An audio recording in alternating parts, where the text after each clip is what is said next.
So today I'll be talking about why every school should teach the Communist Manifesto and the Call of Cthulhu and other weird stories.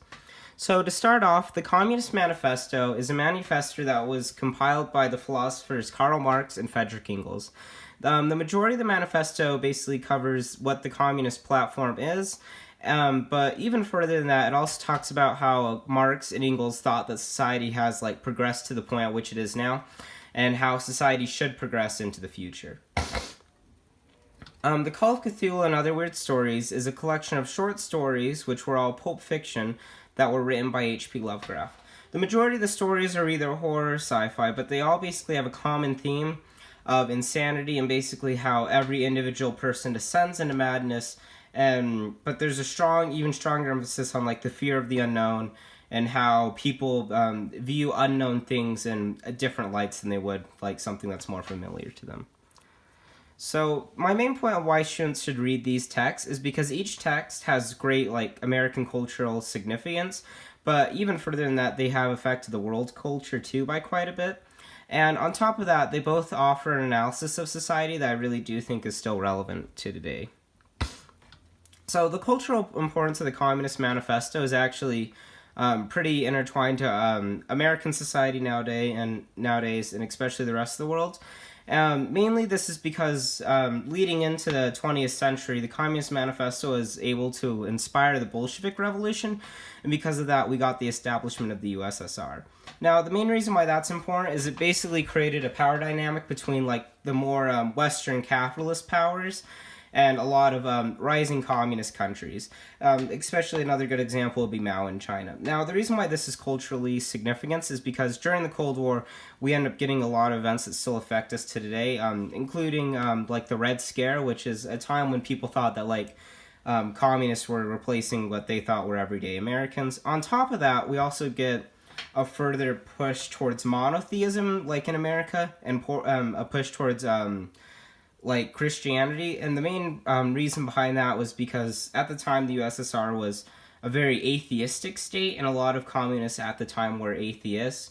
So because of that, a lot of America and places that America affected, because America was a world power at the time, they really tried to push towards Christianity to kind of set themselves apart from the communist parties. For example, at the same time, that's when we got In God We Trust on a lot of our money. And at the same time, we also get the nuclear family because of that too, which is the idea of a man, a woman, and two children all living in the same household and stuff like that. So that's really the cultural importance of the Communist Manifesto. Moving on from that, I chose to highlight this passage of the Communist Manifesto because it really highlights what the manifesto really covers about how Karl Marx and Friedrich Engels thought society progressed. And mainly that is that they thought that in all history we end up getting a thing called class struggles between what they labeled the bourgeoisie and the proletariat. Now the bourgeoisie, they're pretty much the ruling class, especially in this section we see him say, in ancient Rome we had patriarchs, knights, plebeians, slaves, which those are all the different social classes. But in ancient Rome we basically see that the knights and the patriarchs pretty much ruled on top. Meanwhile, the plebeians and slaves would be the proletariat. They're basically the working class, the people that basically do all the work, and then the bourgeoisie just profits from that, and there is a little bit of control. There is a control dynamic there. But essentially, what happens, though, is the bourgeoisie will over time pretty much put conditions of oppression on the proletariat, and they'll create what he calls class warfare, and this will eventually lead to a revolution, and then society will now reorganize itself to a new form. For example, he points out that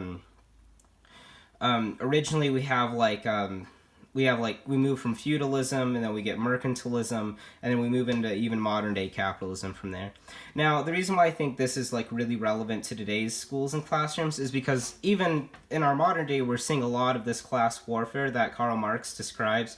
For example, Jeff Bezos will be the world's like first trillionaire, while at the same time, roughly 78% of Americans are living like paycheck to paycheck. And we're definitely seeing that there's less social mobility now in America. That's been declining for quite a few years now, and I really think that is important for American students or even students around the world to like read the Communist Manifesto and learn more about how different systems of economics could be implemented. Even if you look at our own school, we have economics classes and we have like business management too, and those only teach a capitalist way of thinking. And I really think it's important for students to learn more about how we could operate in these systems and learn more about class warfare between different people. Moving on, the cultural significance of the Call of Cthulhu and other weird stories. Now, at his time, H.P. Lovecraft's writings weren't really recognized as having much of an impact. But over the years, his stories have really circulated in a lot of kind of underground fields. But because of that, they have inspired a lot of America's great horror stories, even now. Probably the biggest example of that would be Stephen King. He actually based his story, It, largely off of H.P. Lovecraft's writings. And if you don't know, that's the one with the clown. And essentially, H.P. Lovecraft, he likes to write a bunch of his stories about like ancient gods or beings that have vastly more knowledge than like us humans, and because of that, we end up fearing these beings because we don't really understand them. They're outside of our human experience. And Stephen King liked to add that in a lot of his workings, like It, where like the clown ends up being a creature that you really don't understand, and by the end of the story, you end up finding that it is like some sort of ancient god.